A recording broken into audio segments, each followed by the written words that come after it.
ہم لوگ صرف قربانی کے لفظ سے آشنا ہیں، لیکن جب ہمیں قربانی دینے کا وقت آتا ہے تو ہم میں سے کوئی شخص بھی قربانی دینے کے لیے اس وقت تیار نہیں ہوتا۔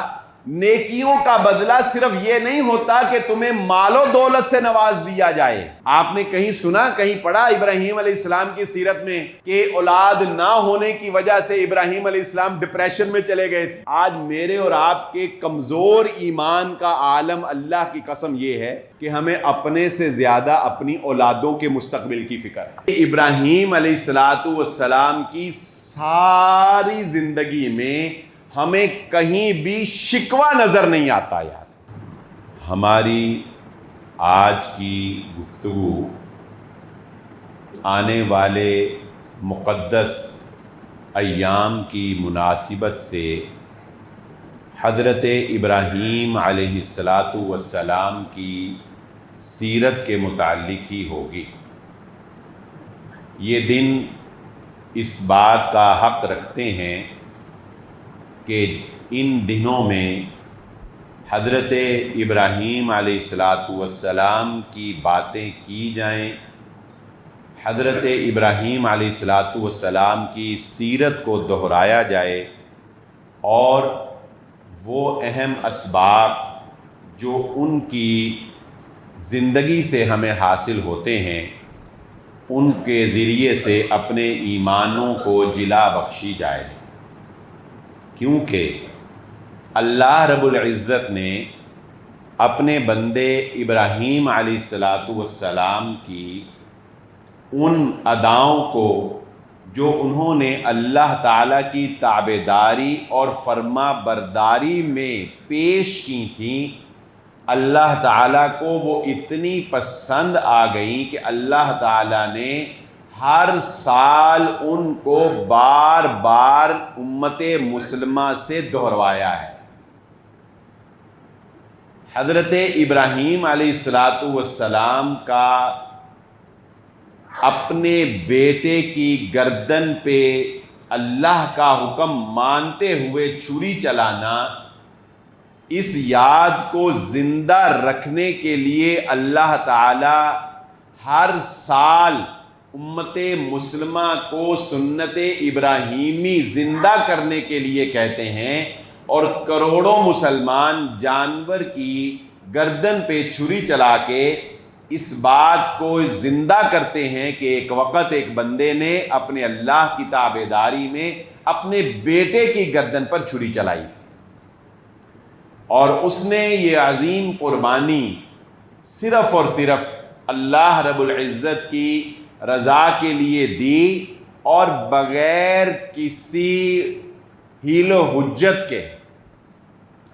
اگر میں اور آپ ہم اپنی زندگیوں کا مشاہدہ کریں تو ہم لوگ صرف قربانی کے لفظ سے آشنا ہیں، یا صرف جانور کی گردن پر چھری چلوانے سے آشنا ہیں، وہ بھی اس لیے کہ اللہ تعالیٰ نے ہمیں مال سے نوازا ہے، ہم مال خرچ کرتے ہیں، جانور خریدتے ہیں، قصائی سے ذبح کرواتے ہیں، گوشت خود بھی کھاتے ہیں، کچھ تقسیم کرتے ہیں، بس ہمیں یہ پتہ ہے کہ یہ ہر سال ایک ادا ہے، اس کو دہرانا ہے۔ لیکن جب ہمیں قربانی دینے کا وقت آتا ہے تو ہم میں سے کوئی شخص بھی قربانی دینے کے لیے اس وقت تیار نہیں ہوتا۔ اس وقت اس کو مختلف طرح کے اعتراضات یاد آ جاتے ہیں۔ حضرت ابراہیم علیہ السلام اگر چاہتے تو بہت سی باتیں کر سکتے تھے، بہت سی جو حکمتیں ہیں وہ بیان کر سکتے تھے، بہت سے ایکسکیوزز، معذرتیں پیش کر سکتے تھے اللہ کے سامنے، لیکن اس اللہ کے بندے نے کوئی معذرت پیش نہیں کی۔ ہم کیا کہتے ہیں؟ میں ہی بچا ہوں یہ قربانی دینے کے لیے، وہ دوسرا کیوں یہ قربانی نہیں دے دیتا؟ بتائیں، کہتے ہیں کہ نہیں کہتے؟ جب کوئی لڑائی جھگڑا ہو جائے، کوئی اختلاف ہو جائے، اور کوئی سمجھانے والا کہے کہ یار چل تیری مہربانی تو جان دے، تو چھڑ دے، تو ہم کیا کہتے ہیں؟ میں ہی کیوں چھوڑوں، اس کو کہو وہ چھوڑ دے۔ ہر بندہ دوسرے کو چاہتا ہے کہ وہ قربانی دے، میں کیوں قربانی دوں؟ اور جب انعام کی باری آئے، نوازشوں کی باری آئے، تو ہماری یہ خواہش ہوتی ہے کہ جنت میں سب سے پہلے محمد صلی اللہ علیہ وسلم کے بعد جو داخل ہو وہ میں ہی ہونا چاہیے، اور ہماری یہ خواہش ہوتی ہے کہ وہ ساری نعمتیں اور وہ سارے انعامات جو اللہ تعالیٰ کسی بندے کو قربانیاں دینے کی وجہ سے عطا کرتا ہے وہ سب ہمیں ملنے چاہیے۔ ہم لینا چاہتے ہیں مگر دینا نہیں چاہتے۔ اس وقت ہمیں یہ یاد آ جاتا ہے، اگر ہم سے کوئی قربانی مانگتا ہے تو اس وقت ہمیں ہمارا حق یاد آ جاتا ہے۔ ہم کہتے نہیں میں کیوں چھوڑوں، میرا حق ہے۔ بھائی حق چھوڑنے کے بدلے ہی تو جنت ملتی ہے۔ مانا کہ تمہارا حق ہے، اس بات سے کون انکار کر رہا ہے کہ تمہارا حق نہیں ہے، لیکن حق چھوڑنے کے بدلے ہی تو جنت اللہ دے رہا ہے۔ اور اس وقت ہمارے پاس بہت سی معذرتیں ہوتی ہیں، بہت سے ایکسکیوزز ہوتے ہیں، بہت سے اعتراضات ہوتے ہیں اس بات کو ڈیفائن کرنے کے لیے کہ نہیں میں یہ قربانی نہیں دے سکتا۔ تو اصل بات یہ ہے کہ محمد الرسول اللہ صلی اللہ علیہ وآلہ وسلم جب بھی کوئی قربانی عوام سے، اپنی رعایا سے، صحابہ سے مانگتے، لوگوں سے جب بھی کسی قربانی کی ڈیمانڈ کرتے تو سب سے پہلے یہ فرماتے کہ لوگوں سنو، میں تم سے اللہ کے حکم کے مطابق یہ کہتا ہوں کہ سود حرام ہو چکا، لہذا سب اپنا سود چھوڑ دیں، اور میں سب سے پہلے اپنے چچا کا سود جو ہے وہ معاف کرتا ہوں۔ یعنی محمد الرسول اللہ صلی اللہ علیہ وآلہ وسلم نے یہ نہیں کہا کہ باقی سارے جو ہیں وہ قربانی دیں، لیکن میں چونکہ نبی ہوں تو چلو مجھے تھوڑا سا استثناء ہونا چاہیے، میں چونکہ بڑا ہوں تو چلو مجھے تھوڑا سا استثناء ہونا چاہیے، چونکہ وہ میرے چچا ہیں تو میرے چچا کی حیثیت سے تھوڑا سا استثناء ہونا چاہیے۔ لیکن ہم لوگ نہیں، ہم چاہتے ہیں مجھے استثناء مل جائے، میں کیوں اس قربانی کا شکار بنوں؟ ہاں دوسرے سارے لوگ جو ہیں ان کو بہت اچھا ہونا چاہیے، ان کو بہت سی قربانیاں جو ہیں وہ دینی چاہیے، ان کو درگزر کرنا چاہیے۔ ہم کہتے ہیں نا کہ اس نے مجھے برا کہا، وہ مجھے گالی نہ دیتا تو میں بھی اس کو گالی نہ دیتا۔ چنانچہ ابراہیم علیہ السلام کی سیرت کا سب سے پہلا سبق جو ہمیں حاصل ہوتا ہے وہ سن لیجئے کہ ابراہیم علیہ السلام نے اپنے اللہ کے لیے اس قربانی کو پیش کرنے میں جو قربانی میرے آپ کے سوچ میں بھی نہیں آ سکتی کہ کبھی ہم یہ بھی کر سکیں گے، جو قربانی کے شاید عام انسان سوچ بھی نہ سکے، وہ قربانی پیش کرتے ہوئے ابراہیم علیہ السلام نے کسی قسم کی کوئی معذرت پیش نہیں کی۔ تو اللہ تعالیٰ سے اگر ہم اجر لینا چاہتے ہیں تو زندگی میں انسانوں کے لیے، اللہ کے لیے قربانی دینے کا جذبہ اپنے اندر پیدا کریں۔ یہ بات ذہن نشین رکھیں، ہم لوگ تھوڑے جلد باز ہیں اور ہم یہ چاہتے ہیں کہ ہم نے جو نیکی کی ہے نا اس کا بدلہ، اس کا ریوارڈ ہمیں بہت جلدی نظر آنا چاہیے۔ کوئی 2 دن تہجد پڑھ لینا تو وہ چاہتا ہے کہ اب میری سیل جو ہے وہ ڈبل ہو جانی چاہیے، کیونکہ پہلے میں تہجد نہیں پڑھتا تھا، اب میں تہجد گزار ہو گیا ہوں۔ بتائیں ہوتا ہے کہ نہیں ہوتا؟ ہم جب تھوڑی سی نیکیاں زیادہ کر لیتے ہیں نا، یا تھوڑا سا صدقہ اور خیرات زیادہ کر لیتے ہیں، یا کوئی ہم ایکسٹرا آرڈنری تھوڑا سا ہٹ کے کام کر لیتے تو ہم سمجھتے ہیں کہ نہیں یار اب میں اتنا نیک ہو گیا ہوں, میں نے اتنی نیکیاں کی ہیں, اب مجھے اس کا کچھ نظر بھی تو آئے نا کہ میرے اوپر کچھ عنایات برس رہی ہیں. اللہ تعالی کبھی بھی یاد رکھیے کسی کی نیکی کو ضائع نہیں کرتا. اللہ قدردان ہے. بہت سی نیکیاں انسان کی ایسی ہوتی ہیں جو اللہ تعالیٰ کے ہاں محفوظ ہو جاتی ہیں اور انسان کو پتہ بھی نہیں ہوتا کہ اس کی زندگی کے حالات میں جو بہتریاں آ رہی ہیں یا جن غموں دکھوں اور تکلیفوں سے اللہ نے اسے بچایا ہوا ہے وہ اس کی کن نیکیوں کی وجہ سے اللہ تعالیٰ نے اس کو بچایا یا اللہ تعالیٰ نے اس کے اوپر انعامات کیے.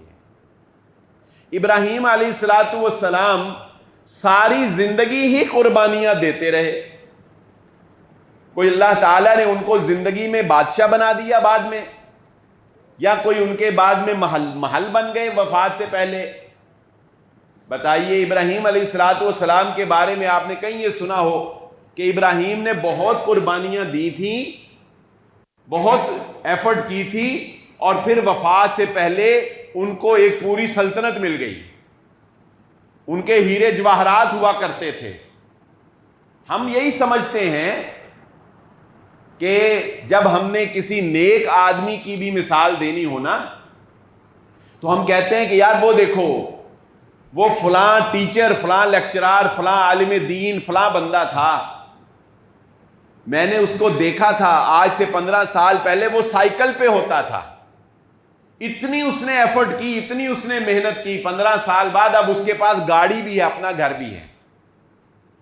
یعنی ہم نے کسی کو پرکھنے کا معیار ہی یہ رکھ لیا ہے کہ اس نے دولت میں کتنی ترقی کی.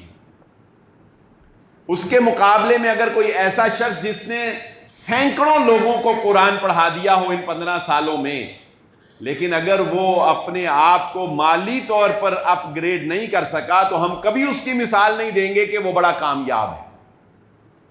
ہم کہیں گے بیچارہ یار اوتھے دا اوتھے ہی کھلوتا ہے, اسے مسجد 15 سال دا قرآن پڑھا رہا ہلے تک انہوں اے ہے ہی بیچارہ معصوم جہ ہے, انہوں ترقی دا پتہ ہی کوئی نہیں.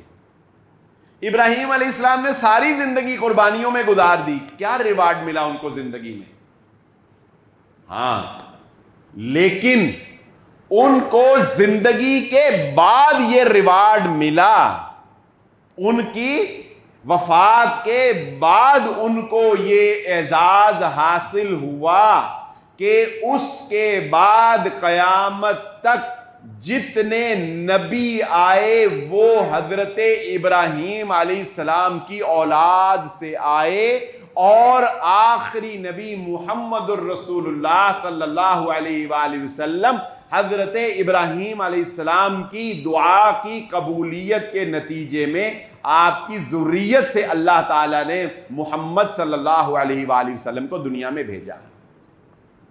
ریوارڈ یہ ملا کہ جب مسلمان نماز میں اپنے نبی پر درود بھیجتے ہیں تو اپنے نبی کے ساتھ اپنے نبی کے والد حضرت ابراہیم علیہ السلام پر بھی درود بھیجتے ہیں.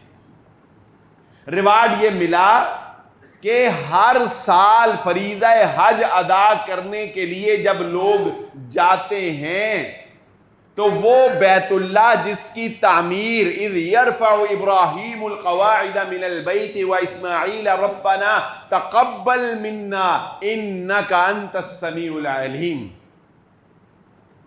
ابراہیم علیہ السلام اللہ کا گھر بنا رہے ہیں اور گھر بنانے کے بعد اللہ سے یہ کہہ رہے ہیں یا اللہ تیری مہربانی گھر ہم نے بنا دیا, ہماری اس نیکی کو قبول کر لینا. اور ہم 2 عمرے کر لیں تو ہم سمجھتے ہیں کہ اب ہم سے بڑا نیک ہی کوئی نہیں. یہ الحاج ہیں, یہ بڑے حاجی صاحب ہیں, وڈے حاجی صاحب ہیں. وہ ابراہیم علیہ السلام ساری زندگی قربانیاں دے کر اور پھر اللہ کے کہنے پر اس کا گھر بنا کر پھر بھی اللہ سے کہہ رہے ہیں کہ یا اللہ ربنا تقبل منا، اللہ قبول کر لینا.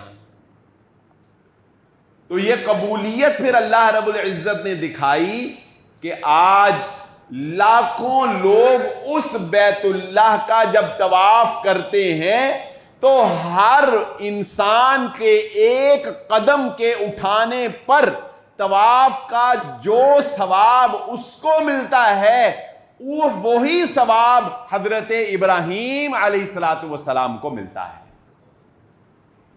اندازہ کرو رفع درجات کا. نیکیوں کا بدلہ صرف زندگی میں نہیں ملا کرتا، ایک بات یہ سمجھ لینا. دوسری بات، نیکیوں کا بدلہ صرف یہ نہیں ہوتا کہ تمہیں مال و دولت سے نواز دیا جائے. تیسری بات، آج کسی کے لیے قربانی دو گے، آج کہیں پر سرنڈر کر جاؤ گے، آج کہیں پہ درگزر کر جاؤ گے، ہو سکتا ہے اللہ تعالیٰ تمہیں تمہاری اولاد کی نافرمانی کے دکھ سے بچا لے. بڑھاپے میں تمہارے بچے تمہاری خدمت کرنے لگ جائیں. ہو سکتا ہے تمہارے دنیا سے چلے جانے کے بعد تمہاری اولاد میں کوئی نیک نکل آئے، اس کی اولاد میں کوئی نیک نکل آئے، کوئی اس کی اولاد میں سے کسی کو اللہ تعالیٰ نواز دے اور وہ تمہارے لیے صدقہ جاریہ بن جائے. تو یہ بات ذہن نشین رکھ لے کہ اللہ تعالیٰ کی خاطر جب انسان قربانی دیتا ہے تو اللہ تعالیٰ اس کی قربانی کو ضائع نہیں کرتا. اس عید پر اس بات کو پلے باندھ لیں، قربانی دینے والے بنے، مقابلہ کرنے والے نہ بنے. اور ابراہیم علیہ السلام کی سیرت سے یہ بات تو مجھے اتنی پیاری لگتی ہے کہ ابراہیم علیہ السلام کی ساری زندگی میں ہمیں کہیں بھی شکوہ نظر نہیں آتا. یار کیسی کمال کی بات. اور ہمارے شکوے ختم ہی نہیں ہوتے، ہمارے گلے ختم ہی نہیں ہوتے. ابراہیم علیہ السلام کو باپ نے گھر سے نکالا، آق کیا. خاندان سے ٹوٹ جانا آسان نہیں ہوتا. بتاؤ ابراہیم علیہ السلام نے باپ سے کوئی شکوہ کیا؟ کوئی شکایت کی؟ کوئی بد دعا باپ کے لیے کی؟ بلکہ الٹا اللہ تعالی سے کہا کہ میں اپنے باپ کے لیے پھر استغفار کروں گا اللہ تعالیٰ سے. اور اللہ تعالیٰ نے بھی کہا کہ وہ ایک بات جو ابراہیم نے اپنے باپ کے بارے میں کر دی بس وہ پوری ہوگی. ہمارا یہ فیصلہ ہے کہ ہم کافروں کو بخشا نہیں کرتے. لیکن اس کے باوجود ابراہیم علیہ السلام نے اپنے باپ کے لیے دعا کی.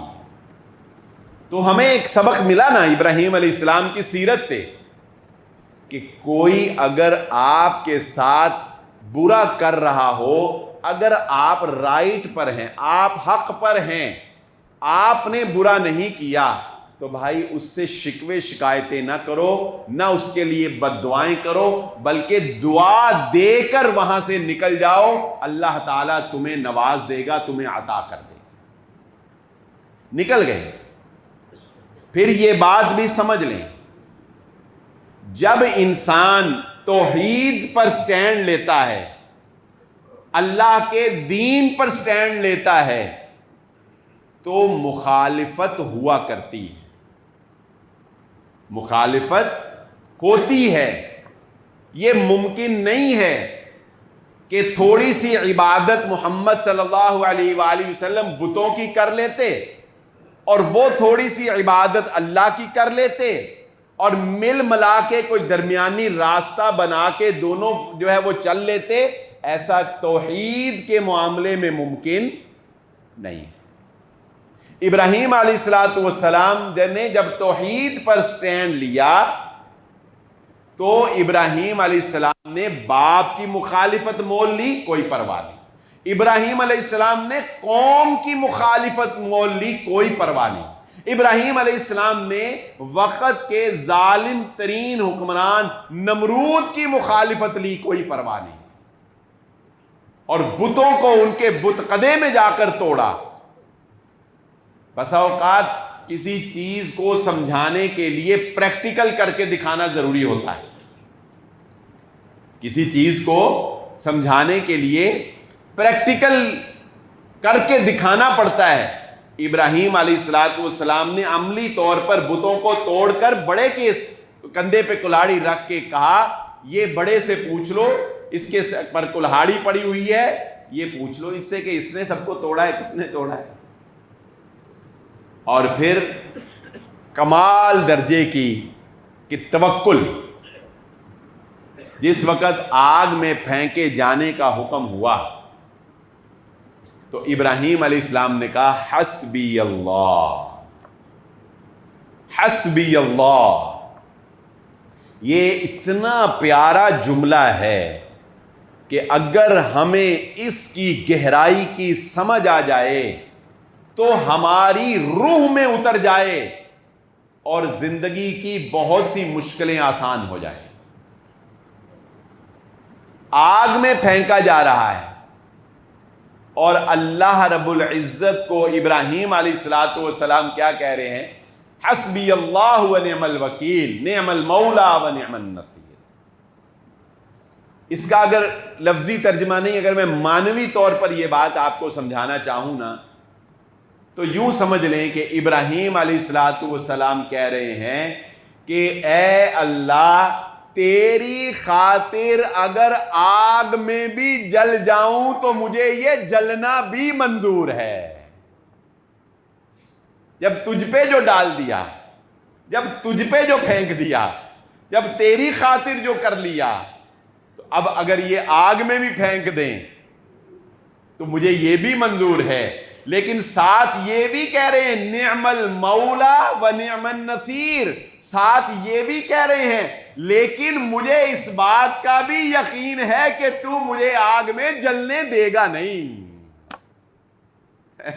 پہلے کہا حسبی اللہ، کہ اللہ تعالی کے ساتھ ایسا یقین کا رشتہ تھا حضرت ابراہیم علیہ السلام کا، اور ہم لوگ بہت کمزور ہیں ایمان میں، بہت پیچھے ہیں ایمان میں۔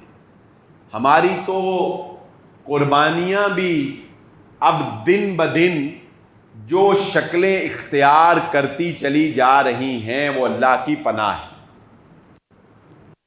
ہماری قربانیوں میں جس طرح مقابلہ بازی آ رہی ہے، جس طرح نمائش کا عنصر غالب آ رہا ہے، باقاعدہ ایڈز، ناچنے والی خواتین قربانی کے جانور کو فروخت کروانے کے لیے ایڈز چلا رہی ہیں، یہ ہمارا دین ہے۔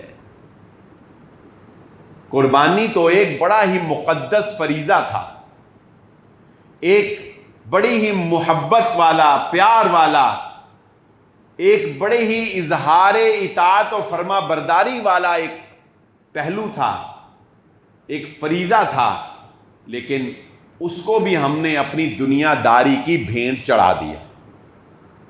آگے چلیے، ابراہیم علیہ السلام کی شادی ہوتی ہے، وہاں سے نکلے، نمرود کو اللہ رب العزت نے عبرت کا نشان بنا دیا، جیسا کہ روایات میں مفسرین نے لکھا ہے کہ اس کے اوپر اللہ رب العزت نے ایک مچھر کو مسلط کر دیا جو اس کے دماغ میں چلا گیا، وہ اس کو کاٹتا تھا، وہ دیواروں میں سر مارتا تھا، اور اس اپنی چھوٹی سی مخلوق کے ذریعے سے اللہ رب العزت نے اس وقت کے ظالم ترین انسان کو انسانوں کے لیے عبرت کا نشان بنایا۔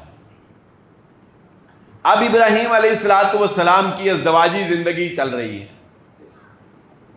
ہے، بوڑھے ہو گئے ہیں اور اولاد نہیں ہوئی، اور اللہ دینے پہ قادر ہے، اور ابراہیم علیہ السلام کو پتہ ہے کہ اللہ دینے والا ہے اور مجھے ضرورت بھی ہے اور میں مانگ بھی رہا ہوں، اور وہ میری پہلی بات ذہن نشین رکھیے گا، اس کے باوجود ساری زندگی میں 85 سال کی عمر تک اگر اولاد نہیں ہوئی، ایک مرتبہ بھی ابراہیم علیہ السلام نے شکوہ نہیں کیا۔ اور یہ کہنا ہی آسان ہے، یہ میری زبان سے الفاظ نکل رہے ہیں، یہ میرے لیے کہنا ہی آسان ہے۔ آپ نے کہیں سنا، کہیں پڑھا ابراہیم علیہ السلام کی سیرت میں کہ اولاد نہ ہونے کی وجہ سے ابراہیم علیہ السلام ڈپریشن میں چلے گئے تھے؟ کتنی بڑی ٹینشن ہے یہ۔ اللہ تعالیٰ سب کو اولاد کی نعمت سے نوازے، کسی کو بے اولاد نہ رکھے۔ بے اولاد سے پاک ذات صرف اور صرف اللہ کی ذات۔ تو لوگ ڈپریشن میں چلے جاتے ہیں، لوگوں کو لگتا ہے اس سے بڑا غم ہی اور کوئی نہیں ہے، دکھی اور کوئی نہیں ہے، شکوے شکایتیں ہیں بڑی۔ لیکن ابراہیم علیہ السلام غموں سے، دکھوں سے، پریشانیوں سے گزر رہے ہیں۔ کیا کمال ایمان تھا، ایک مرتبہ بھی ڈولے نہیں، ایک مرتبہ بھی لرزے نہیں، کانپے نہیں۔ اور پھر اللہ رب العزت نے بڑھاپے میں اولاد سے نوازا۔ پھر اس اولاد کی محبت ابراہیم علیہ السلام کے دل میں آ گئی، دوستی تھی اللہ کے ساتھ، بڑھاپے میں اولاد ہو گئی، اب اولاد کی بھی محبت دل میں آ گئی۔ اب اللہ تعالی نے کہا ابراہیم اس بچے کو چھوڑ کے آؤ ایسی وادی میں جہاں پرندے بھی اپنی زندگی آباد نہیں رکھ سکتے، فی واد غیر ذی زرع، وہاں چھوڑ کے آؤ اپنے بیٹے اسماعیل کو، کس حالت میں؟ جبکہ ابھی وہ گود میں ہے ماں کی، ماں کو بھی چھوڑاؤ۔ کیا ابراہیم علیہ السلام نے ایک مرتبہ بھی پوچھا ہو یا اللہ چھوڑ تو آؤں گا، وہاں بچیں گے کیسے؟ پوچھ سکتے تھے نا، بندہ پوچھ ہی لیتا ہے۔ اللہ تعالیٰ نے کوئی حکم دیا تو نبی تھے، اللہ سے تعلق، بندہ پوچھ ہی لیتا ہے یا اللہ ٹھیک ہے چھوڑ آؤں گا کوئی بات نہیں، لیکن ویسے پوچھ ہی رہا ہوں کہ وہاں کھائیں پیئیں گے کیسے، وہاں رہیں گے کیسے، وہاں راتیں کیسے گزریں گی، دن کیسے گزریں گے، تپتے صحرا میں بچیں گے کیسے میرے بچے، میرا بچہ اور میری بیوی؟ کوئی شکایت نہیں، کوئی سوال نہیں، یہ ہے کمال۔ کوئی شکایت نہیں، کوئی سوال نہیں، اور چھوڑ کے جانے لگے۔ بیوی نے پوچھا کس کے سہارے چھوڑ کے جاتے ہو؟ کہا اللہ، اشارے سے کہا دے اللہ کے۔ یعنی گویا ابراہیم علیہ السلام کو اس بات کا بھی یقین تھا کہ میرے اللہ نے کہا ہے چھوڑ دو تو میں نے چھوڑ دیا، پالنے والی ذات اللہ کی ہے، پالنے والی ذات میں نہیں۔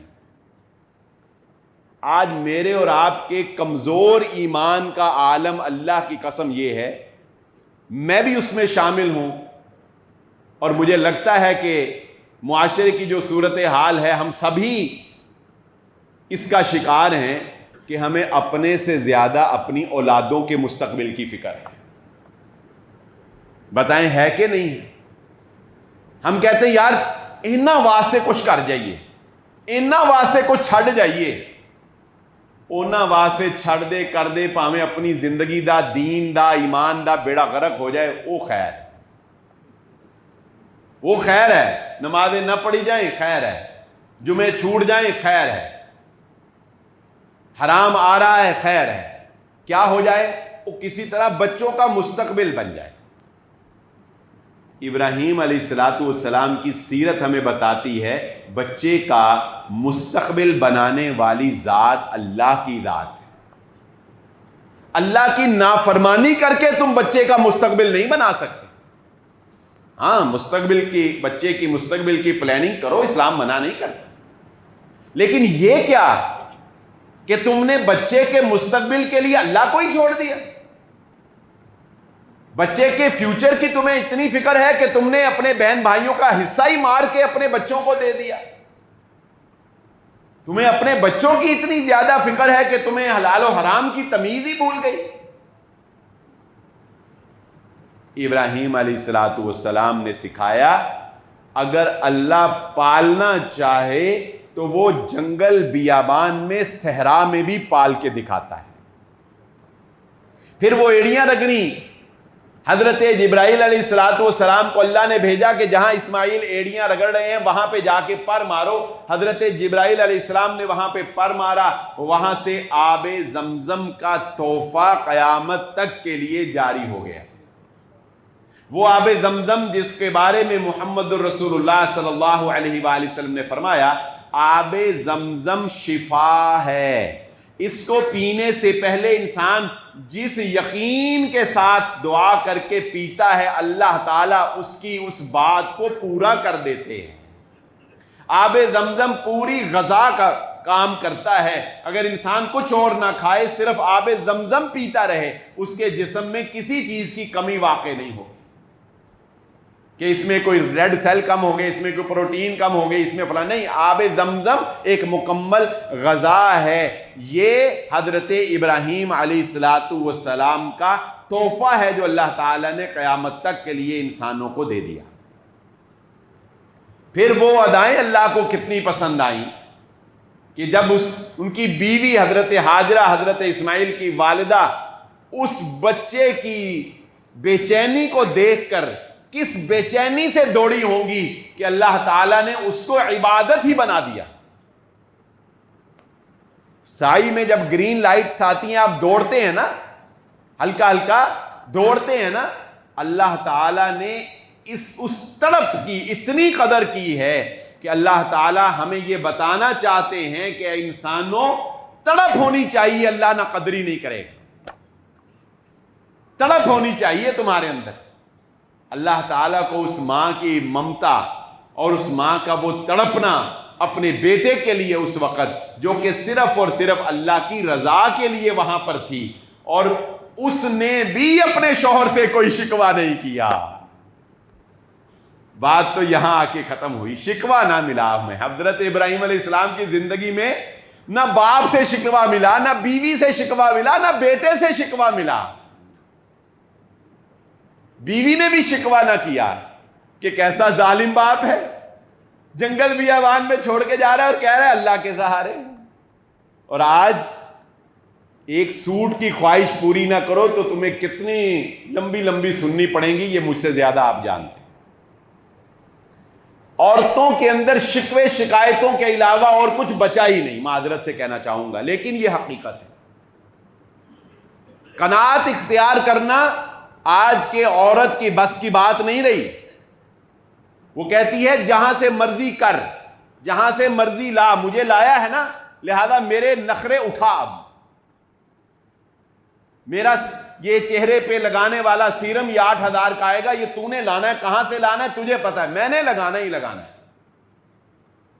شکوے شکایتیں ناشکریاں بھری پڑی ہے ہماری زندگی. شاید کہ ہمیں نعمتیں زیادہ مل گئی ہیں اس لیے ہم ناشکرے زیادہ ہو گئے, کیونکہ ہم نے اپنے ماں باپ سے یہی سنا ہے کہ پہلے اتنی نعمتیں نہیں ہوتی تھیں اور لوگوں کی زبانوں پہ اتنے شکوے بھی نہیں ہوتے تھے, لوگوں کی زبانوں پر اتنی شکایتیں بھی نہیں ہوتی تھیں.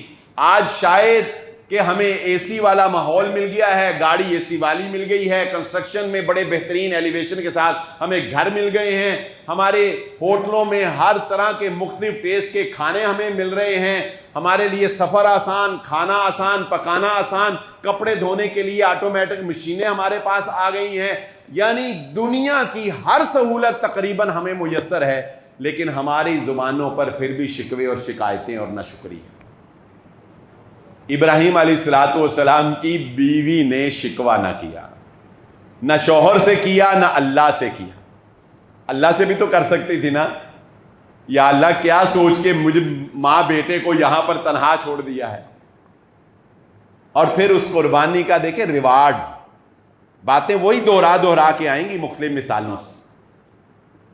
اس قربانی کا, اس صبر کا, اس خاموشی کا، اس اطاعت و فرما برداری کا جو حضرت ہاجرہ نے پیش کی، اللہ تعالیٰ نے یہ صلہ دیا نا کہ آج بھی ان کی یاد زندہ ہے، دہرائی جاتی ہے۔